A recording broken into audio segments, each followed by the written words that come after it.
Religiones del mundo.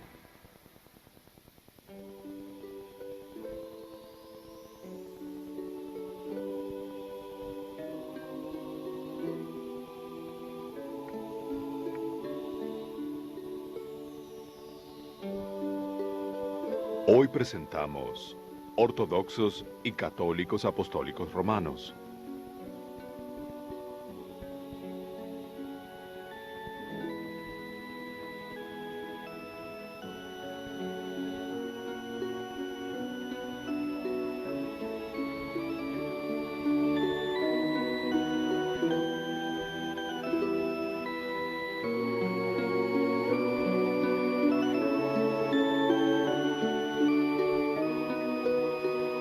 El 7 de diciembre de 1965 se llevó a cabo en Roma la última sesión pública del Concilio Vaticano II. El Papa Pablo VI de la Iglesia Católica Apostólica Romana y el Patriarca Atenágoras de la Iglesia Ortodoxa Griega hicieron una declaración conjunta. Se leyó en la Basílica de San Pedro en Roma y en la Catedral de Fanar en Constantinopla. En esa proclama se dio por finalizada la excomunión mutua entre estas dos importantes iglesias, una práctica vigente desde el año 1054.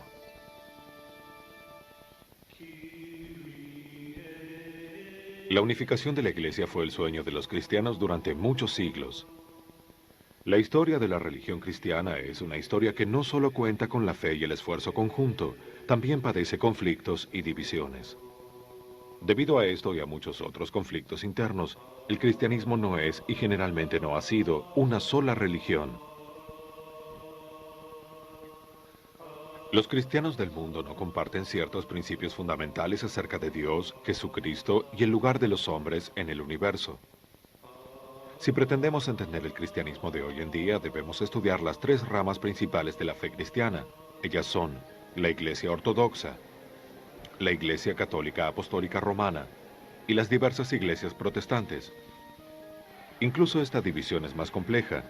Existen comunidades cristianas pequeñas, principalmente en Asia Menor y en África, que han permanecido independientes desde el siglo V de la Era Común. El término Era Común se refiere aquí a los años siguientes al nacimiento de Jesucristo.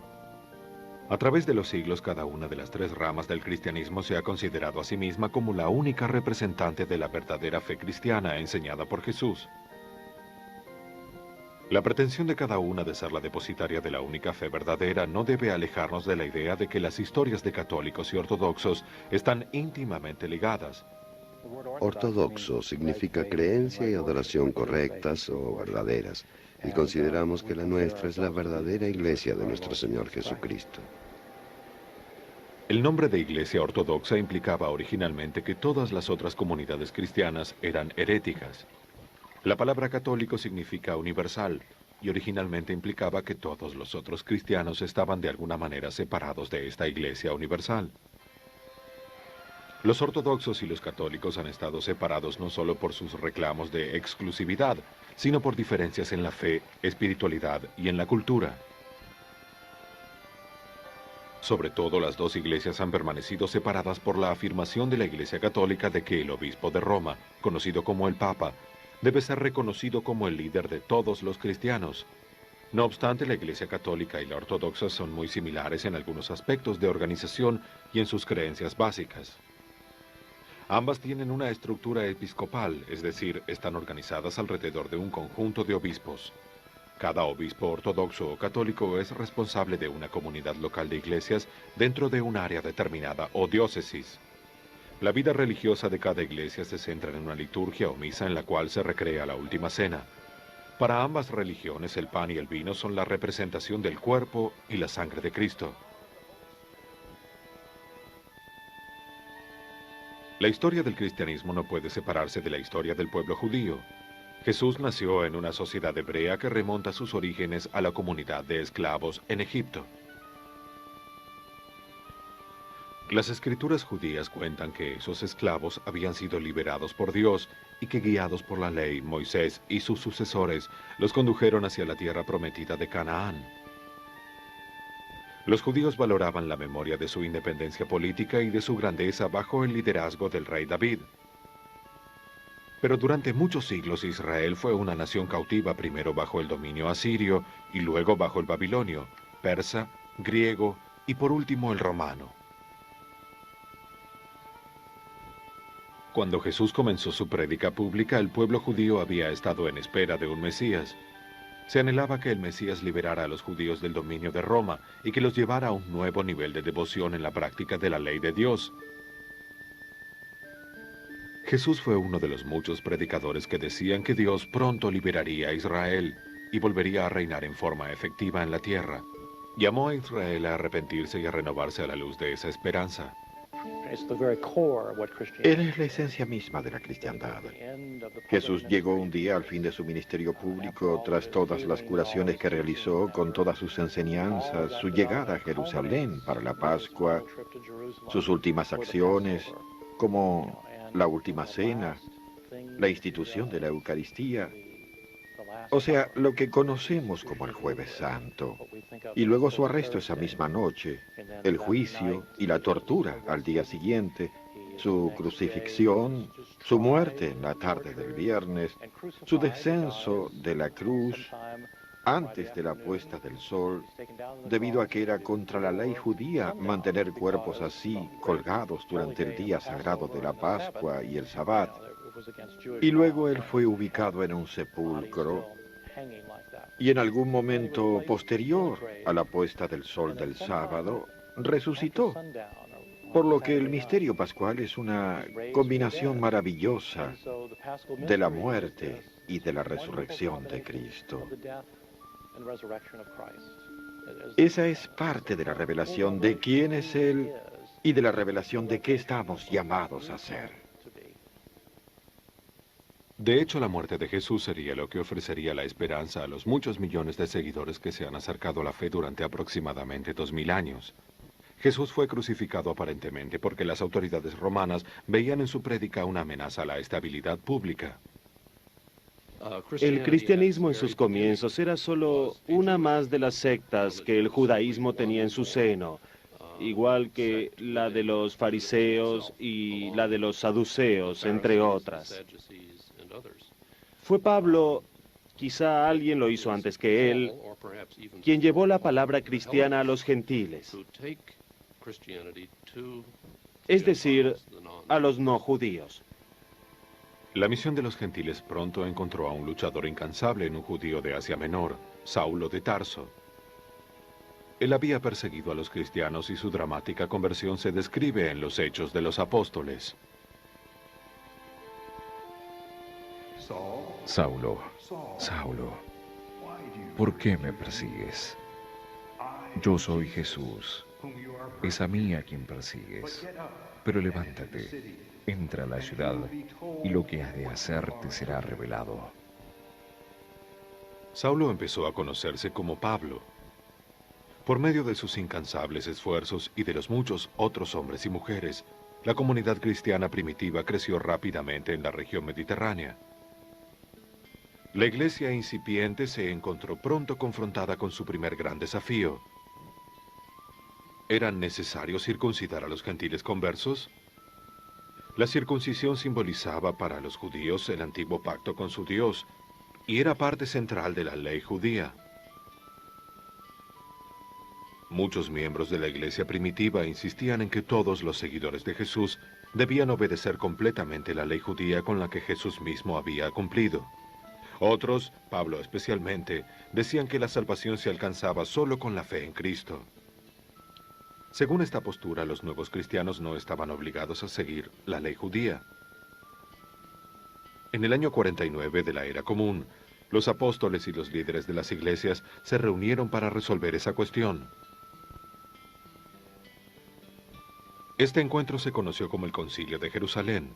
La decisión que se tomó allí fue dada a conocer en forma de una carta abierta a los cristianos gentiles en Asia Menor.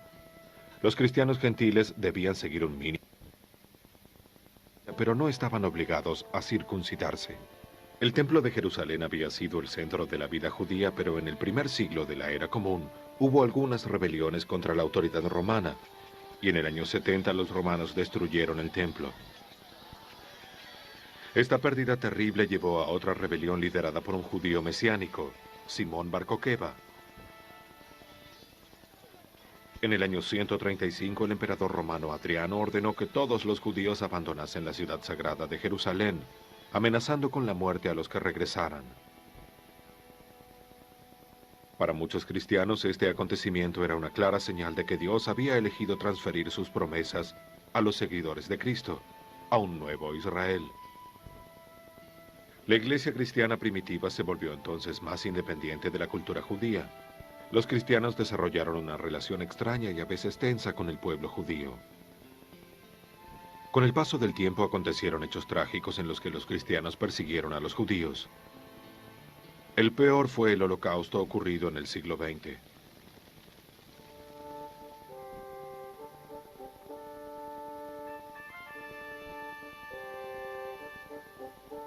Los primeros 3 siglos de la era común hoy se recuerdan como el tiempo de la persecución romana a los cristianos. Fue la era gloriosa de los mártires y de los testigos heroicos del mensaje de Cristo, pero en verdad las persecuciones durante este periodo fueron esporádicas. Aparentemente fueron motivadas por una combinación entre el miedo y la devoción de los romanos a sus dioses paganos. Muchas veces se acusaba a los cristianos de inmoralidad y de faltar el respeto a la antigua religión romana. Se hicieron denuncias de infanticidio, canibalismo, incesto. Entre otros, el que hizo esas acusaciones fue uno de los filósofos más importantes de Roma, Franto. Él era un filósofo estoico, maestro de Marco Aurelio alrededor del año 150. De manera que en cierto sentido los cargos contra los cristianos surgían de personas que habían decidido que aquellos eran una amenaza política. Y había que demostrarlo, ya que muchos otros no lo consideraban así. Los cristianos se negaban a adorar a los dioses paganos o a quemar incienso en honor del emperador romano. Ellos se veían como los elegidos de Dios en medio de un mundo hostil. Los mártires eran héroes ejemplares. Por cierto, su coraje y lealtad impresionaron al pueblo romano. Más que las persecuciones por parte de los romanos, la verdadera amenaza contra la iglesia cristiana emergente fue el desafío espiritual presentado por varios movimientos religiosos y filosóficos, conocidos en conjunto como gnosticismo. Los gnósticos eran una rama particular del cristianismo que ponía énfasis en la naturaleza espiritual de los seres humanos, en el sentido que los hombres se desarrollaron en el universo material a partir de elementos de un universo trascendental. Su enseñanza fundamental consistía en la idea de la liberación a través del conocimiento o gnosis, de ahí el nombre de gnósticos. Y en respuesta a este y a otros desafíos heréticos, la iglesia primitiva estableció principios teológicos, morales e institucionales que serían la base de su futuro desarrollo. La primera respuesta a las herejías fue confirmar las escrituras canónicas tal como las conocemos hoy en día. La Biblia cristiana incluye las escrituras hebreas, lo que los cristianos denominan el Antiguo Testamento. También incluye los 4 evangelios, los escritos de Pablo y otros textos que se atribuyen a los apóstoles. El proceso de canonización se desarrolló lentamente. No obstante, antes de comenzar el siglo III, el canon de las escrituras cristianas ya existía, básicamente, en la forma que se acepta en la actualidad.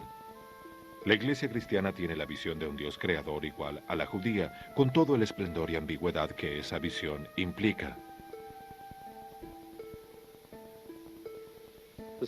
Otra tarea fue establecer el grupo de hombres que constituirían el obispado, los maestros, los sucesores de los apóstoles. Los apóstoles habían vivido con Jesús y vivido con él la experiencia de su resurrección. Eran los intérpretes autorizados de su mensaje. Y por último se hizo una declaración de fe, lo que hoy conocemos por el credo, una especie de compendio de las creencias cristianas. Los gnósticos decían que las revelaciones esotéricas habían sido transmitidas desde los apóstoles a unos pocos elegidos. Sin embargo, los cristianos sostenían que los testimonios de los apóstoles habían sido expuestos abiertamente para todos, pero que se preservaban en las iglesias cuya fundación se remontaba a los apóstoles. No todos adhieren a la misma filosofía ni reconocen los mismos símbolos.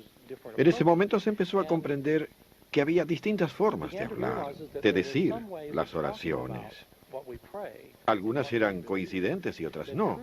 Las diferencias tenían que ver con dejar de lado parte del misterio pascual, que es parte de la revelación de Cristo.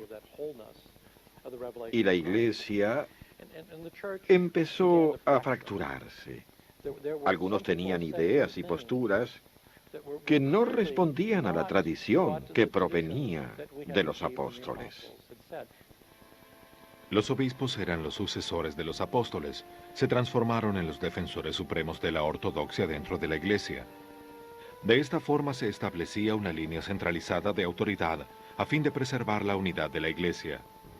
Si se estaba de acuerdo con el obispo, se preservaba la unidad y la fe de la Iglesia local. Si los obispos estaban de acuerdo, se protegía la unidad de la Iglesia universal. Pero ¿cómo podían determinar los cristianos qué elementos constituían la enseñanza universal de los obispos? Ireneo, obispo de Lyon, propuso seguir las enseñanzas del obispo de Roma, a través del cual se seguía el linaje de los apóstoles hasta Pedro y Pablo, quienes fueron, se supone, martirizados en Roma. Pero algunos católicos creían que Ireneo sugería que las interpretaciones del obispo de Roma tenían un valor superior especial. Posteriormente, los católicos romanos aseveraron que su obispo, ahora denominado Papa, era la autoridad de toda la Iglesia.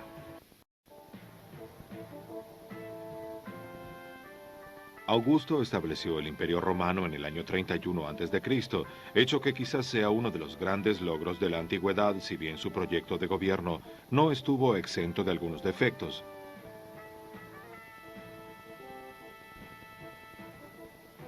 No había una regla clara de sucesión para el puesto de emperador. El imperio sufrió guerras civiles periódicas y poco a poco el gobierno imperial fue dominado por el ejército.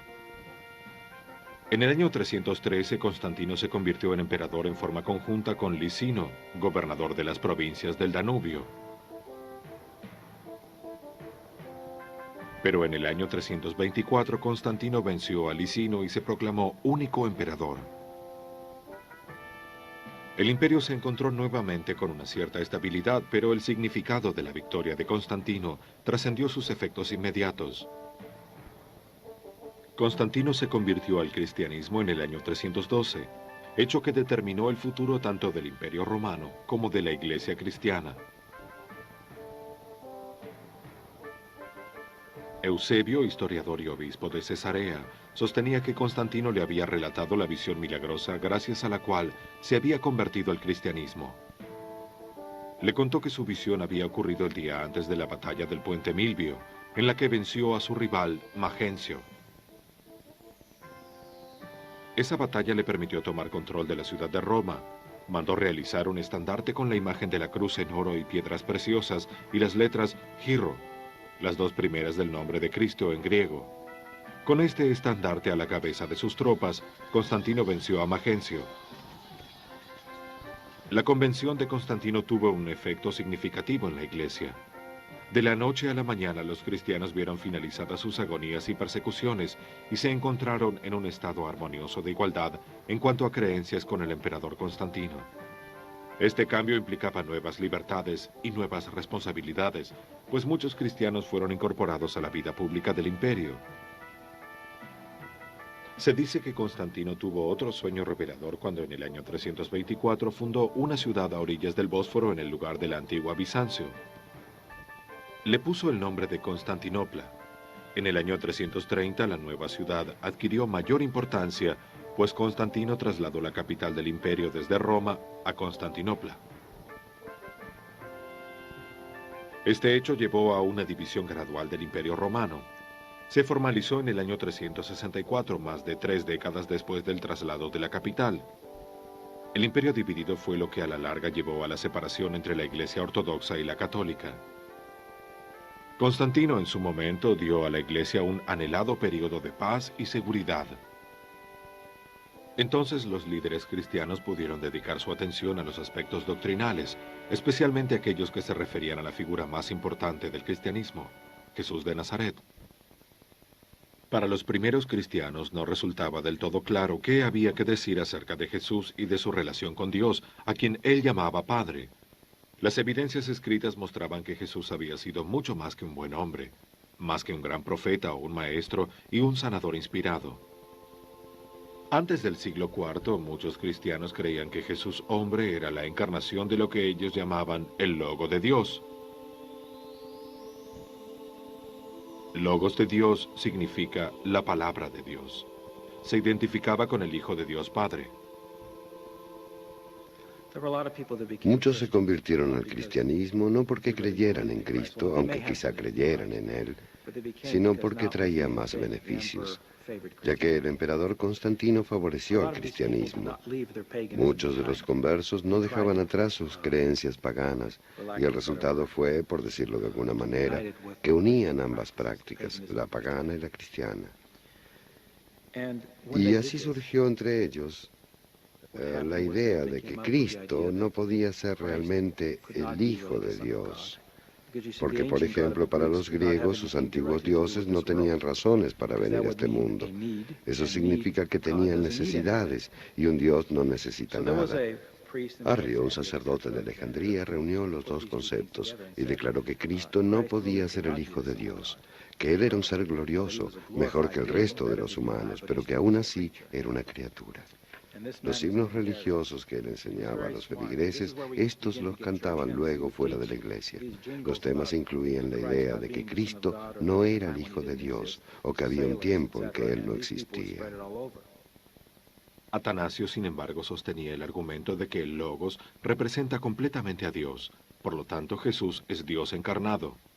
El episcopado griego se dividió en dos, uno que favorecía la idea de que el Logos fue creado por Dios de acuerdo con la teoría de Arrio, y el otro que sostenía que el Logos era Dios de acuerdo con la teoría, entre otros, de Atanasio. Cuando en una iglesia surge un problema y ese problema queda dentro de la iglesia, no se genera ningún conflicto. Pero las herejías de Arrio proclamaban que Jesús no era el Hijo de Dios y que hubo un tiempo en que no existió. Sus ideas se difundieron por toda la iglesia. Ahora bien, Constantino deseaba un imperio unificado, y que la iglesia estuviera en problemas podría generar conflictos. Por eso convocó al primer concilio ecuménico, una reunión a la que asistiera la mayor cantidad posible de obispos. Solamente 318 se reunieron en el año 325 en Nicea, en las afueras de Constantinopla. Ellos hicieron lo que los apóstoles tiempo atrás, ayunaron, rezaron y discutieron acerca de qué era lo correcto. Produjeron los primeros artículos del credo de Nicea, en los que se establecía que Cristo era concebido, no hecho, y consustancial con el Padre, esto es, formaba parte de la Trinidad, no de la creación. Es lo que dice la Biblia. El Concilio de Nicea es considerado tanto por la Iglesia Ortodoxa como por la Católica como el primero de los grandes concilios ecuménicos. Aún así, los conceptos arrianos contaron con defensores de importancia dentro de la Iglesia. Su posición se fortaleció a la muerte de Constantino en el año 337, cuando lo sucede su hijo, seguidor de las ideas de Arrio. La Iglesia debió definir cada vez con más precisión la forma de referirse a la naturaleza verdadera de Cristo y a defender a Jesucristo en sus dos aspectos, el humano y el divino. Pero la definición debía surgir a partir de lo establecido en el credo de Nicea.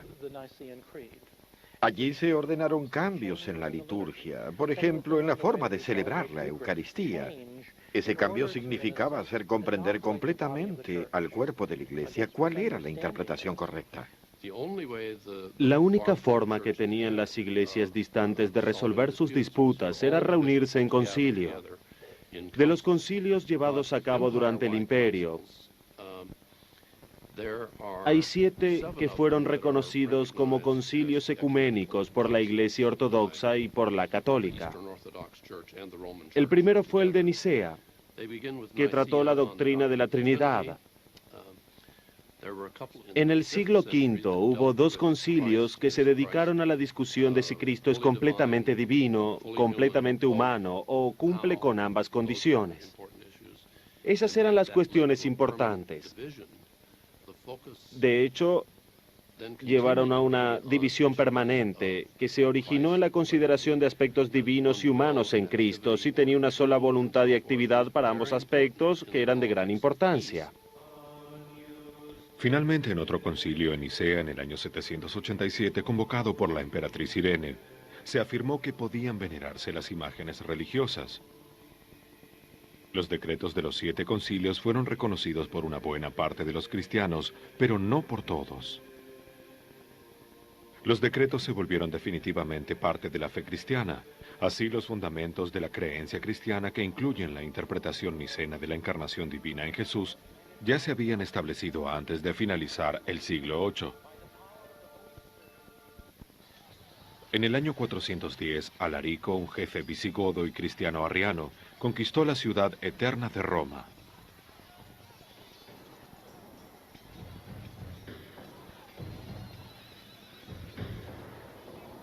Virtualmente todo lo que significaba seguridad y orden en la vida romana fue destruido. Ese acontecimiento catastrófico tuvo su interpretación teológica. Muchos romanos culparon por el desastre a la conversión del imperio al cristianismo. El gran teólogo occidental Agustín, obispo de Hipona, respondió con una interpretación teológica de la historia de Roma y del mundo de un trabajo titulado La ciudad de Dios. Incluyó un pasaje de Jeremías, cuya carta a los exiliados en Babilonia dice: busquen el bienestar y la paz de la ciudad donde se encuentran, y en esta paz encontrarán la propia paz. En otras palabras, Agustín marca la diferencia entre los valores religiosos y los valores seculares, pero marca que ambos son valores.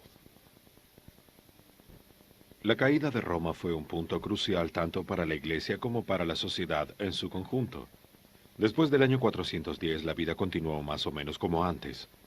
Oriente gozó de estabilidad política y social, y Occidente sufrió agitaciones y anarquía. El dominio romano, que se había extendido durante 1000 años, llegó a su fin y no había autoridad política reconocida. El obispo de Roma ganó autoridad secular con el fin del imperio de Occidente durante el siglo V. El obispo de Roma era un líder civil. Por esa época, la Iglesia también controlaba grandes cantidades de dinero provenientes de donaciones para ayudar a los pobres, y comenzó a recibir otro tipo de donaciones, por ejemplo, tierras. En los siglos IV y V, los obispos se hicieron famosos por utilizar dinero para atraer a la gente. Los obispos de la Iglesia Occidental se dieron cuenta de que su futuro dependía de los pueblos que habían destruido el mundo conocido. Enviaron misioneros para llevar el Evangelio a los pueblos europeos de organización tribal como los germanos. En el año 800, Carlomagno, rey de los francos, obtuvo el trono del denominado Imperio de Occidente, que era una colección de antiguas posesiones teutónicas pequeñas. Parecía que Europa había encontrado un emperador que, como Constantino, podría unir la sociedad en una sola comunidad cristiana. Los reyes francos habían sido aliados de los papas de Roma. El Papa León III coronó a Carlomagno emperador en una ceremonia en la ciudad de Roma. Esto influyó en la relación entre la Iglesia y los estados de Europa Occidental. Los papas, en efecto, se ponían del lado de los europeos del norte más que del de Constantinopla. Así se estableció una nueva red de alianzas. Los papas que siguieron sostenían que la autoridad imperial dependía de la aprobación del Papa.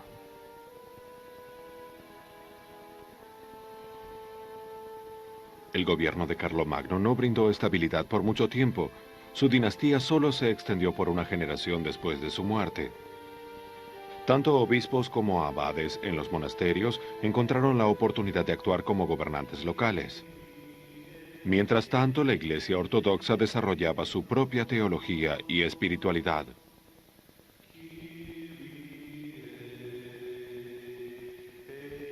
La instalación de la controversia iconoclasta antes del Segundo Concilio de Nicea en el año 787 había brindado las bases para el uso de íconos en la liturgia.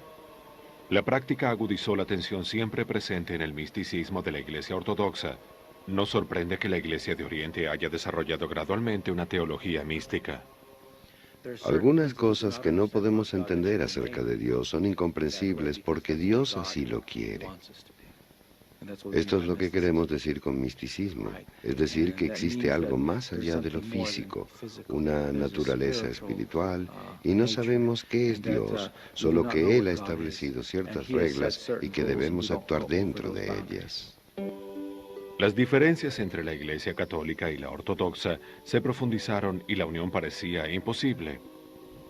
El viejo problema de la autoridad papal, un desacuerdo fundamental, se vio agravado por las disputas teológicas. La más notable fue sobre la relación entre las tres personas de Dios, la Trinidad. Dentro de la Iglesia católica existía la costumbre de insertar la frase «y el Hijo» en el credo de Nicea, de manera que decía «creo en el Espíritu Santo que procede del Padre y del Hijo».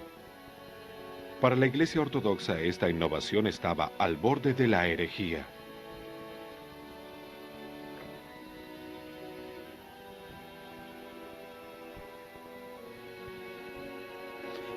Hay dos cuestiones importantes respecto de esto.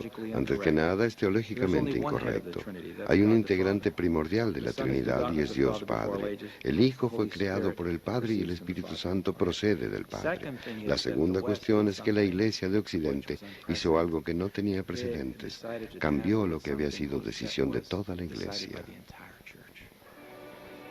En el año 863 se rompió la alianza entre el Papa Nicolás de Roma y el patriarca ortodoxo Focio.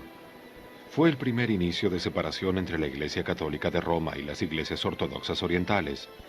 Si bien esta división fue temporaria, las diferencias teológicas entre las dos iglesias no se resolvieron, de modo que la restauración de la unidad también fue temporaria. La inclusión de filioque en el credo es el mayor punto de controversia entre la Iglesia oriental y occidental hasta hoy en día. De hecho, la Iglesia de Inglaterra hace unos años ofreció quitar el término del credo para evitar decir procede del Padre y del Hijo, si es que con eso se lograra la unión con la Iglesia de Oriente. En el año 1053 el Papa León IX inició una campaña militar contra los grupos normandos que amenazaban a las iglesias cristianas del sur de Italia. Fue derrotado y tomado cautivo. Desde su lugar de encierro logró enviar al cardenal Humberto para que pidiera ayuda al emperador bizantino y al patriarca de Constantinopla. La carta del Papa León al emperador bizantino era conciliatoria, pero la dirigida al patriarca tenía un tono bastante diferente. Hubo una gran controversia entre un papa muy testarudo y un patriarca de Constantinopla igualmente testarudo. Ambos deseaban mantener sus propias tradiciones. El papa envió un decreto de excomunión a Constantinopla que fue dejado sobre el altar de la Basílica de Santa Sofía. Uno de los diáconos lo tomó y corrió hacia afuera para devolverlo, pero no fue aceptado. Luego, por supuesto, Oriente convocó a un concilio propio que excomulgó a Occidente. Estas sanciones mutuas no se levantarían hasta 1965, más de 900 años después. Cerca del año 610, un mercader árabe serio y devoto escuchó en sueños una voz tremenda que le ordenaba que predicara. Al despertarse, el mercader tuvo una visión en la que un hombre lo saludaba diciendo su nombre y le decía: «Eres el mensajero de Alá». Los musulmanes creen que este fue el inicio de una serie de visiones en las que Mahoma recibió varias revelaciones que luego se reunirían en un libro que en árabe se denomina Al-Corán. El Corán contiene muchos mandatos para difundir la fe, y los primeros musulmanes se comprometieron a hacerlo por medio de las armas si fuera necesario. Las fuerzas musulmanas continuaron su expansión y se volvió cada vez más claro que serían capaces de destruir a las naciones cristianas del Imperio Bizantino y también de Europa Occidental. Después de la derrota de Anatolia en el año 1071, el emperador de Bizancio, Alejo I Comneno, pidió ayuda a Occidente.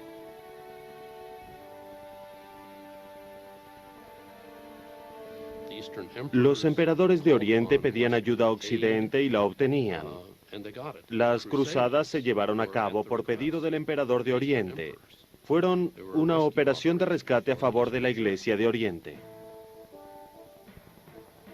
Los hombres de la Iglesia Católica de Roma y los caballeros de Europa Occidental respondieron con empeño. Muchos occidentales se horrorizaron por la amenaza de los pueblos paganos contra los cristianos de Oriente. Palestina, la tierra que había sido santificada por la vida y muerte de Jesús, ahora estaba bajo control musulmán. Algunos funcionarios eclesiásticos aparentemente deseaban que las clases guerreras se unieran en la lucha contra un enemigo común, para que no se enfrentaran entre ellas. Cualquiera fuera la razón, en el año 1095 el Papa Urbano II proclamó la Primera Cruzada. Esa misión sagrada protegería al cristianismo de Oriente y rescataría la Tierra Santa del control musulmán. La serie de 4 cruzadas duró hasta el siglo XIII. Las relaciones entre los cruzados occidentales y las cortes orientales fueron de mal en peor. Los líderes de las cruzadas consideraban a los cristianos orientales como traidores y enemigos. Lo que había comenzado como una misión para salvarlos, se convirtió a mediados del siglo XII en una misión contra los cristianos orientales. En el año 1204 los cruzados católicos saquearon Constantinopla. Según las palabras del historiador Calisto, este fue un acto que la Iglesia Ortodoxa nunca ha olvidado ni perdonado. Hubo esfuerzos para lograr una reunión, pero las dos iglesias permanecieron separadas. En el año 1261, el emperador bizantino de Nicea, Miguel Paleólogo, recapturó Constantinopla y la devolvió a manos de los ortodoxos orientales. Pero su victoria fue una pausa de 200 años hasta que nuevos enemigos los derrotaron, los turcos otomanos. El 29 de mayo de 1453 cayó en manos de los turcos. El último emperador bizantino, Constantino XI, fue asesinado. En los siglos XIII y XIV, Rusia fue dominada por los mongoles y aislada del resto del mundo cristiano. Rusia pudo salir de la dominación recién en el siglo XV, cuando el imperio bizantino entró en decadencia. Fue entonces cuando la gran nación ortodoxa de Rusia se transformó en líder de los ortodoxos. En el siglo XVII, Pedro el Grande de Rusia abolió el patriarcado. La Iglesia logró mantener una red de seminarios y monasterios, pero la devoción profunda del pueblo ruso fue la razón más importante para su supervivencia. Para comprender el desarrollo del catolicismo romano en el período medieval, es necesario resumir la historia del cristianismo de Occidente durante la época en que comenzaron a surgir los estados nacionales de Europa occidental. La Edad Media también se conoce como la Edad de la Fe. Se podría decir que fue una época de intenso entusiasmo religioso.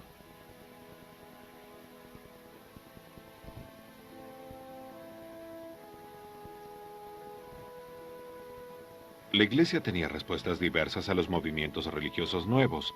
A veces imponía a las autoridades seculares que forzaran a los disidentes a volver a la Iglesia bajo amenaza de castigos, entre ellos la ejecución. Dos hombres en particular, Domingo y Francisco, rompieron la tradición de la vida monástica y reunieron a su alrededor comunidades de hermanos o frailes.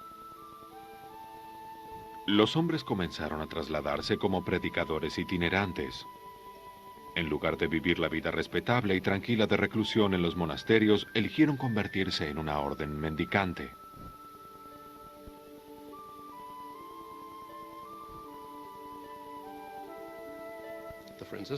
Franciscanos y dominicos fueron muy importantes, especialmente en el siglo XIII, poco tiempo después de la fundación de las órdenes. Fueron en misión al mundo islámico y en poco tiempo comenzaron a dirigir universidades.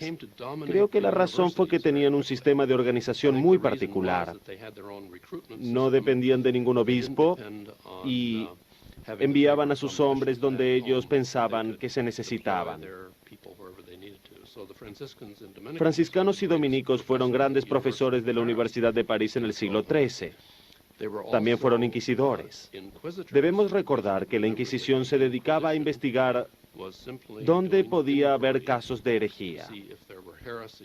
Precisamente las órdenes religiosas más devotas fueron las que formaron parte de la Inquisición: los cistercienses, franciscanos y dominicos. La vida espiritual e intelectual del catolicismo gozaba de un momento de gran expansión durante el siglo XIII, pero la Iglesia Católica en sí recibía cada vez más críticas. La jerarquía de la Iglesia Católica de Roma era criticada no solo por las autoridades seculares, pues muchas personas pertenecientes a la Iglesia estaban convencidas de que el poder terrenal de la institución era una amenaza mayor para el cristianismo que las herejías y los ejércitos islámicos. Ninguna persona seria dudaba de que la Iglesia y sus autoridades hacían abuso de poder. Y lo más grave era que muchas veces ese abuso se originaba en la necesidad de la Iglesia por aumentar sus ingresos. La situación indujo a cierto monje agustiniano de Alemania a opinar públicamente contra los abusos de la Iglesia. Sobre todo, este monje rechazaba el énfasis que ponía la Iglesia de Roma en los rituales y lo poco que se ocupaba de los asuntos de fe y en la misión salvadora de Jesús. En un principio, Lutero no tenía la intención de romper con la Iglesia católica, pero esta Iglesia lo condenó por hereje y lo excomulgó en el año 1521.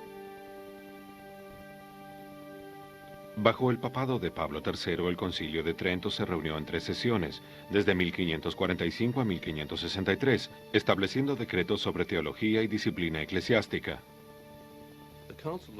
El Concilio de Trento fue básicamente un rechazo a las ideas protestantes y al documento de Lutero en el que se recuperaba el sentido de la justificación por la fe. En el concilio también se reafirmó la doctrina católica de los 7 sacramentos en lugar de 2. Se aseguró la autoridad de los obispos y del Papa y se hicieron declaraciones sobre muchos temas más. Es decir, que la Iglesia Católica de Roma ahora sostenía que era la única que podía interpretar con autoridad las Sagradas Escrituras y la tradición de los apóstoles. Los siglos XV y XVI fueron testigos de uno de los acontecimientos más trágicos de toda la historia europea, la Inquisición. Fue muy complicada. De hecho, existieron 2 inquisiciones al mismo tiempo, la española y la romana. Entre los que eran llevados ante la Inquisición española había algunos protestantes, aunque la mayoría de las víctimas eran judíos, musulmanes y conversos de esas religiones al cristianismo.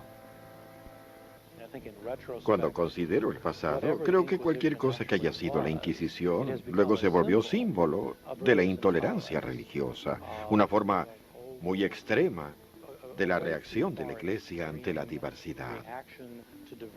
En ese momento ocurrían muchos hechos diversos. Había divisiones dentro de la Iglesia Católica y muchos desafiaban las cuestiones fundamentales de la fe.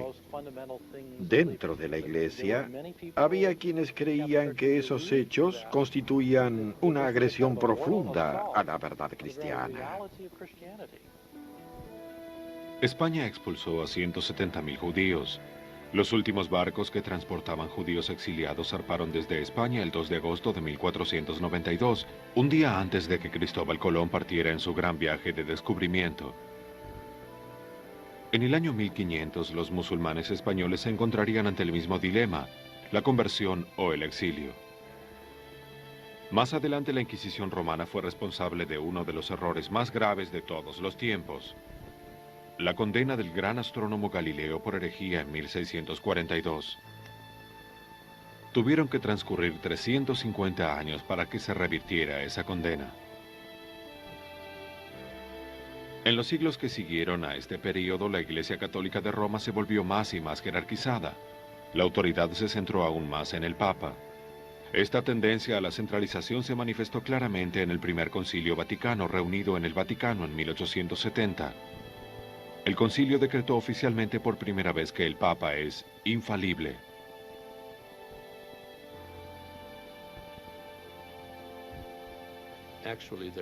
En realidad, ese decreto es aún más preciso. Dice que cuando el Papa habla ex cátedra sobre materias pertenecientes a la fe y la moral, lo hace con la infalibilidad que Cristo deseaba para su Iglesia.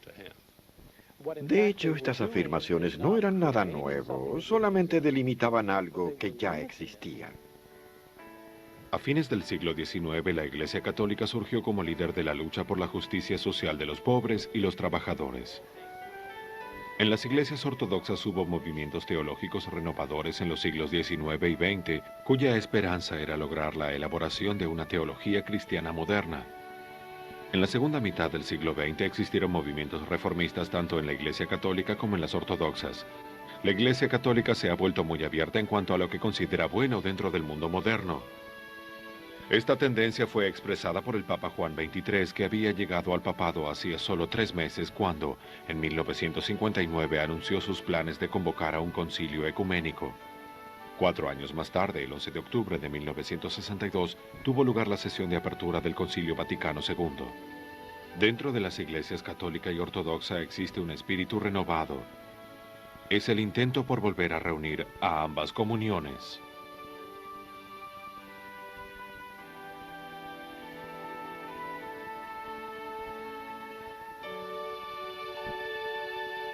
A pesar de los esfuerzos de teólogos y hombres de la Iglesia de las dos creencias, las posturas de estas están divididas en cuanto a cuestiones de fe y de práctica. Pero por primera vez en siglos hay una razón para creer que la separación puede revertirse. Siempre habrá tribulaciones, también en la iglesia. Siempre hubo agitaciones desde fuera y desde dentro, porque Satán siempre intenta destruirnos. Si repasamos la historia de la salvación, vemos que hay dos historias. Una es una historia de gracia y la otra es una historia de pecado. Y ambas interactúan permanentemente. Que creamos en la muerte y la resurrección de Jesús nos asegura el triunfo de la primera historia. Que creamos que en el fin será la voluntad de Dios, que en el fin será su reino, que el mal será vencido. Mientras nos encontremos dentro de la historia, continuaremos viviendo las dos historias paralelas, la de la gracia y la del pecado.